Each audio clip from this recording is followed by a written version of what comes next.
आज हम BA second semester के सब्जेक्ट हिस्ट्री के 30 ऐसे इंपॉर्टेंट एमसीक्यूज करेंगे जो कि पेपर में हर साल रिपीट होते हैं। ये क्वेश्चन बार बार पेपर में पूछे गए हैं और ये वीडियो ऑल यूनिवर्सिटीज़ की स्टूडेंट के लिए है।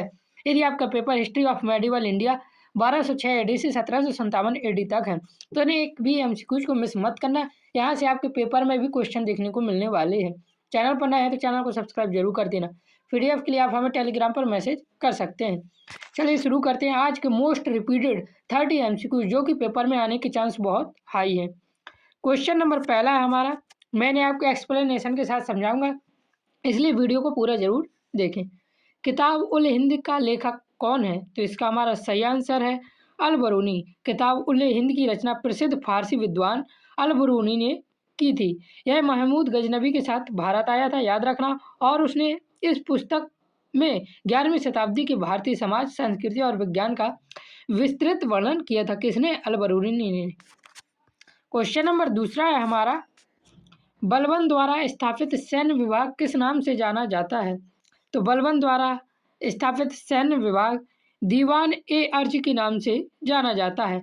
सुल्तान गयासुद्दीन बलबन ने मंगोल आक्रमणों से निपटने और आंतरिक विद्रोह दबाने के लिए दीवान ए अर्ज नामक एक अलग और मजबूत सैन्य विभाग की स्थापना की थी। याद रखना किसके लिए की थी? मंगोल आक्रमणों से निपटने के लिए की गई थी। क्वेश्चन नंबर तीसरा है हमारा, कुतुबुद्दीन ऐबक किसका गुलाम था? तो इसका हमारा सही आंसर है मोहम्मद गौरी का। कुतुबुद्दीन ऐबक मोहम्मद गौरी का गुलाम था। क्वेश्चन नंबर चौथा है, मोहम्मद बिन तुगलक ने कृषि विभाग किस नाम से स्थापित किया? तो मोहम्मद बिन तुगलक ने कृषि विभाग दीवान ए अमीर कोही के नाम से स्थापित किया था। याद रखना बहुत इंपॉर्टेंट क्वेश्चन है। क्वेश्चन नंबर 5 है, लोधी वंश की स्थापना कब हुई? तो लोधी वंश की स्थापना 1451 ईस्वी में हुई थी। किसने की थी? तो बहलोल लोधी ने की थी इसकी स्थापना लोधी वंश की। और किसे हराकर की थी? तो सैयद वंश के अंतिम शासक को हटाकर की थी।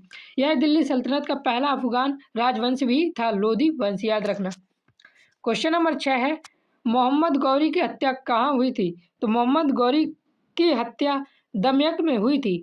कब हुई थी? तो 1206 ईस्वी में हुई थी। मोहम्मद गौरी भारत से गजनी वापस लौट रहा था, तब सिंधु नदी के तट पर दमयक, जो कि वर्तमान पाकिस्तान पर है, वहां पर उसकी हत्या कर दी गई थी। याद रखना। क्वेश्चन नंबर 7 है, लोधी वंश का अंतिम शासक कौन था? तो लोधी वंश का अंतिम शासक इब्राहिम लोधी था। 1526 ईस्वी में पानीपत के प्रथम युद्ध में बाबा ने इसे हरा दिया था और इब्राहिम लोधी को मार डाला था। याद रखना 1526 में पानीपत का प्रथम युद्ध हुआ था।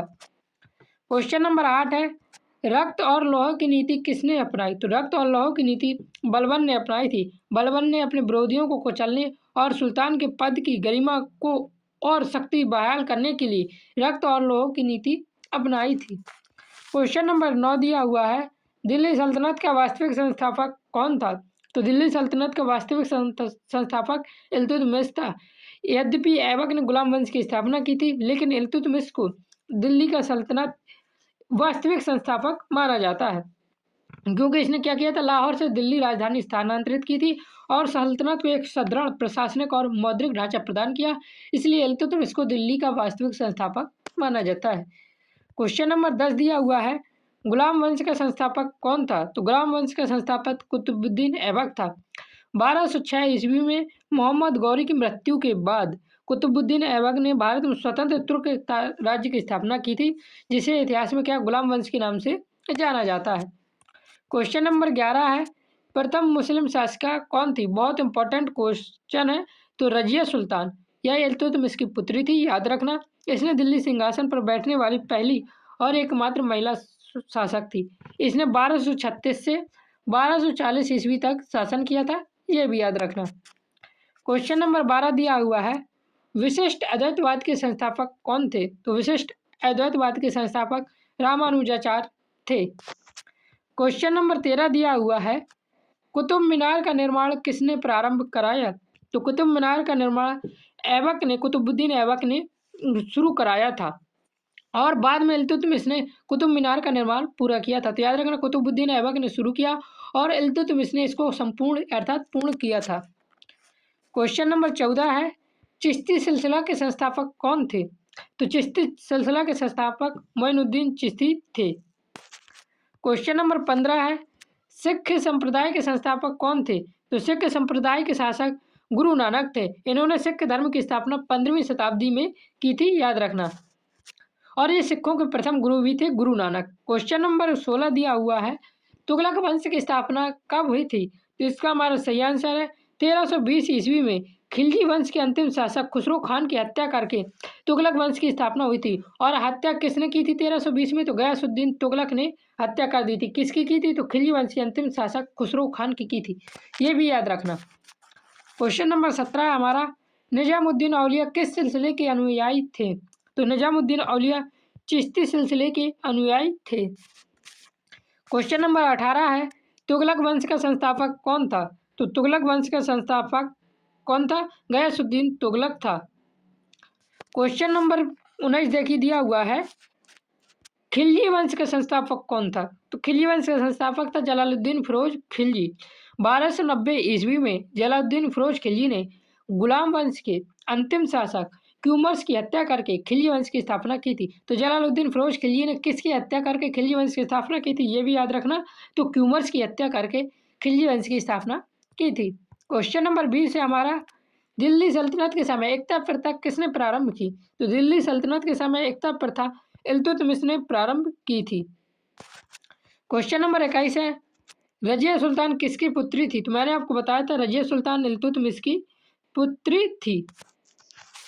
क्वेश्चन नंबर 22 देखिए दिया हुआ है, ताज उल मासिर ग्रंथ किसने लिखा? तो ताज उल मासिर ग्रंथ हसन निजामी ने लिखा था। यह दिल्ली सल्तनत का पहला आधिकारिक इतिहास ग्रंथ माना जाता है और मुख्य रूप से कुतुबुद्दीन ऐबक और इल्तुतमिश के समय का ये ग्रंथ माना जाता है। क्वेश्चन नंबर 23 है, इल्तुतमिश ने कौन से सिक्के चलाए? तो इल्तुतमिश ने टका और जीतल के सिक्के चलाए थे। चांदी का टका था और तांबे का जीतल था, ये भी याद रखना। इल्तुतमिश पहला तुर्क शासक था जिसने अरबी सिक्के चलाए, ये भी याद रखना। क्वेश्चन नंबर 24 है, सिजदा और पैबोस प्रथा किसने शुरू की? तो सिजदा और पैबोस प्रथा सिजदा और पैबोस प्रथा बलबन ने शुरू की थी। बलबन ने सुल्तान को ईश्वर का प्रतिनिधि मानते हुए दरबार में ये परंपराएं शुरू की थी, याद रखना। क्वेश्चन नंबर 25 है हमारा, मोहम्मद बिन तुगलक ने राजधानी कहाँ स्थानांतरित की थी? तो मोहम्मद बिन तुगलक ने राजधानी दिल्ली से दौलताबाद स्थानांतरित की थी। 1327 ईस्वी में मोहम्मद बिन तुगलक ने पूरे भारतीय साम्राज्य पर बेहतर नियंत्रण के लिए अपनी राजधानी दिल्ली से महाराष्ट्र के दौलताबाद पर स्थानांतरित की गई थी। क्वेश्चन नंबर 26 है, बाबर ने भारत पर पहला आक्रमण कब किया? तो बाबर ने भारत पर पहला आक्रमण 1519 ईस्वी में किया था। यह आक्रमण भारत की सीमा पर अपना पहला आक्रमण 1519 में बाजौर और भेरा के किले पर किया था। यहीं उसने पहली बार बारूद और तोपखाने का इस्तेमाल भी किया था। और पानीपत का युद्ध भी इसने लड़ा था, वह लड़ा था 1526 ईस्वी में और यह इनका 5वां आक्रमण था, याद रखना। क्वेश्चन नंबर 27 है, अकबर ने दीन इलाही की स्थापना कब की थी? तो अकबर ने दीन इलाही की स्थापना 1582 में की थी। क्वेश्चन नंबर 28 है, औरंगजेब ने जजिया कर पुनः कब लगाया था? तो औरंगजेब ने 1679 में जजिया कर, यह एक गैर मुस्लिम कर था जिसे अकबर ने 1564 में समाप्त किया था, याद रखना। जजिया कर को अकबर ने कब समाप्त किया था? तो 1564 में किया था। और इसे पुनः कब लगाया गया? तो 1679 में लगाया गया। किसने लगाया था? तो औरंगजेब ने लगाया था, याद रखना, बहुत इंपॉर्टेंट क्वेश्चन है। क्वेश्चन नंबर 29 है, मराठा साम्राज्य के संस्थापक कौन थे? तो मराठा साम्राज्य के संस्थापक शिवाजी थे। 17वीं शताब्दी में, याद रखना, 17वीं शताब्दी में बीजापुर सल्तनत और मुगल साम्राज्य की चुनौती देखा स्वतंत्र मराठा साम्राज्य की स्थापना की थी। और 1674 में उन्होंने अपना राज्याभिषेक करवाया था। और कहाँ करवाया था? तो रायगढ़ में करवाया था, याद रखना, बहुत इंपॉर्टेंट क्वेश्चन। क्वेश्चन नंबर 30 है, पानीपत का प्रथम युद्ध किन के बीच हुआ था? तो पानीपत का प्रथम युद्ध बाबर और इब्राहिम लोदी के बीच हुआ था। कब हुआ था? मैं आपको बार बार बता चुका हूँ, 21 अप्रैल 1526 को हुआ था। 21 अप्रैल को हुआ था, ये भी याद रखना। यह पानीपत का प्रथम युद्ध मुगल अंकराता बाबर और दिल्ली की सल्तनत इब्राहिम लोदी के बीच लड़ा गया था। इस युद्ध में बाबर की जीत हुई और इब्राहिम लोदी हार गया था। तो इस प्रकार मैंने आपको 30 इंपॉर्टेंट MCQs करवाए, उनकी एक्सप्लेनेशन दी। इस एक्सप्लेनेशन से आप के लगभग 70 से 80 क्वेश्चन कंप्लीट हो चुके हैं। चैनल पर नए हैं तो सब्सक्राइब करना, और सब्जेक्ट की वीडियो की लिंक भी डिस्क्रिप्शन पर मिल जाएंगे प्लेलिस्ट का, आप वहाँ से जाकर जरूर देखें। जय हिंद, जय भारत, राधे राधे।